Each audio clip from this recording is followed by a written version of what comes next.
दोस्तों, भारत आज इंफ्रास्ट्रक्चर के मामले में दुनिया में एक अलग पहचान बना रही है, जो कि हाल ही में जापान ने भारत से बुलेट ट्रेन के लिए अधिक कीमत मांगकर एक बड़ी गलती की है और शायद अब उन्हें इसका एहसास हो रहा है। साल 2017 में भारत में मुंबई और अहमदाबाद के बीच लड़ाई 100 किलोमीटर प्रति घंटे की रफ्तार से बुलेट ट्रेन चलाई घंटे की गति वाली बुलेट ट्रेन के संचालन का निर्णय लिया था, जिसका पूरा सेटअप 2026 तक होने की उम्मीद थी। लेकिन अब ऐसा लग रहा है कि जापान की वजह से यह बुलेट ट्रेन 2026 तक भी दौड़ नहीं पाएगी। जापान की बुलेट ट्रेन निर्माण कंपनियों जैसे हिताची और कावासाकी इंडियन रेलवे से अधिक कीमत वसूलने की कोशिश कर रही है।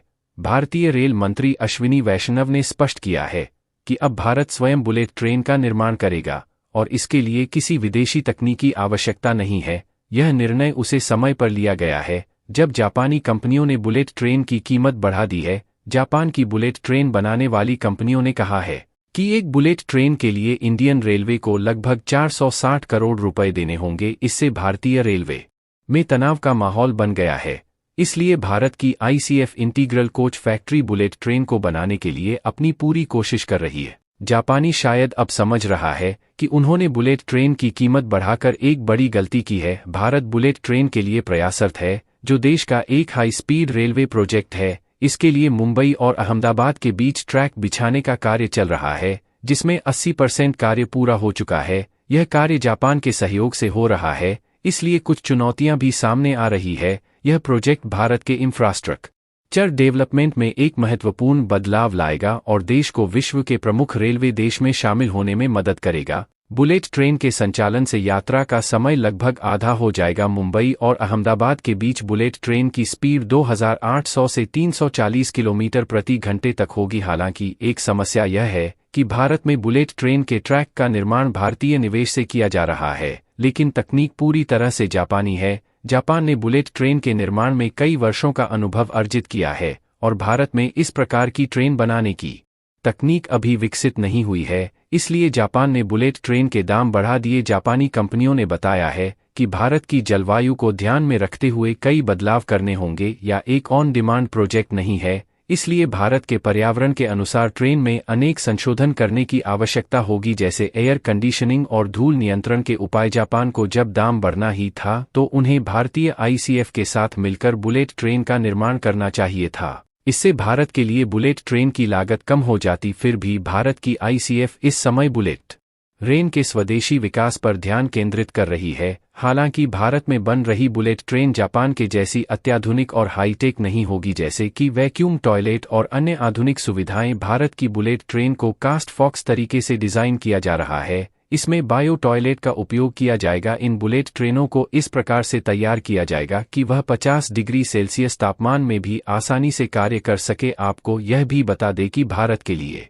बुलेट ट्रेन का विकास उतना कठिन काम नहीं है, क्योंकि वह वंदे भारत एक्सप्रेस पहले से चल रही है। यह ट्रेन बुलेट ट्रेन की तकनीक पर आधारित है और इसे मेक इन इंडिया पल के तहत भारतीय रेलवे के इंजीनियरों द्वारा विकसित किया गया है। इस ट्रेन को केवल 18 महीने के समय में स्वदेशी तकनीक से तैयार किया गया। इसमें किसी विदेशी तकनीक का उपयोग नहीं किया गया। भारत की पहली बुलेट ट्रेन मुंबई और अहमदाबाद के बीच चलाई जाएगी, जिसकी स्पीड 2800 से 440 किलोमीटर प्रति घंटे तक होगी। इसमें मैग्नेटिक फील्ड टेक्नोलॉजी का उपयोग किया जाएगा, जिससे इसे पूरी तरह से तैयार होने में और 1 से 2 साल का समय लग सकता है।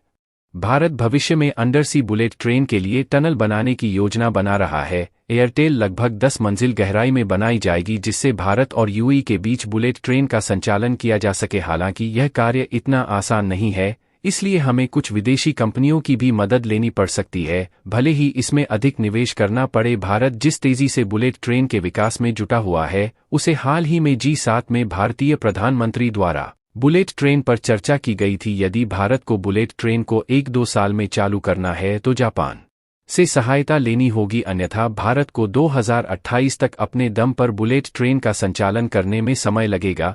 देश का पहला high speed train project Mumbai से अहमदाबाद के बीच बन रहा है। माना जा रहा है कि इसका एक हिस्सा 2026 में शुरू हो जाएगा।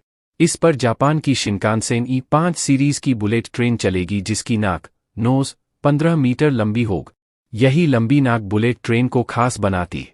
जापान की बुलेट ट्रेन को दुनिया में मॉडर्न इंजीनियरिंग का नगीना माना जाता है। 320 किलोमीटर प्रति घंटे की स्पीड से चलने के बावजूद इस ट्रेन से सफ़र को सबसे सुरक्षित माना जाता है। मगर एक समय ऐसा भी था जब जापान की इन ट्रेनों को बंद करने की नौबत आ गई थी। लेकिन एक छोटे से रंग-बिरंगे पक्षी ने ऐसा नहीं होने दिए। दरअसल शुरुआत में इन ट्रेनों के डिज़ाइन में समस्या थी। जब यह ट्रेन सुरंग से निकलती थी तो इतनी आवाज़ करती थी कि यात्रियों और ट्रैक के आसपास रहने वाले लोगों के लिए इसे सहना मुश्किल हो जाता था। यह आवाज़ ऐसी थी जैसे किसी को किसी कमरे में बंद कर दिया गया हो, वहां वॉशिंग मशीन चला दी जा। साथ ही जहां से यह ट्रेन गुजरती थी उसके आसपास से लोगों को भी काफ़ी परेशानी होती थी। जापान के इंजीनियरों ने जल्दी ही इस टनल बूम का कारण खोज निकाला। जब ट्रेन सुरंग से निकलती है तो बंद जगह के कारण वह हवा को आगे धकेलती है। इससे एयर प्रेशर वेव बनती है। ट्रेन सुरंग से निकलती है जैसे बंदूक से गोल। इससे 70 डेसिबल से अधिक की साउंड वेव जनरेट होती है और सभी दिशाओं में 400 मीटर की दूरी तक इसका प्रभाव रहता है। कारण तो मिल गया था, लेकिन अब समस्या यह थी कि इसका समाधान कैसे किया जा। ट्रेन की रफ्तार कम करना या सुरंग से नहीं गुजरना कोई विकल्प नहीं था, लेकिन प्रकृति के पास इसका समाधान था। आपकी राय में क्या हमें जापान से बुलेट ट्रेन खरीदना चाहिए या खुद निर्माण पर ध्यान देना चाहिए? आप अपने विचार कमेंट में ज़रूर साझा करें। तो दोस्तों, फिर मिलते हैं एक और नए वीडियो के साथ। तब तक के लिए जय हिंद, जय भारत।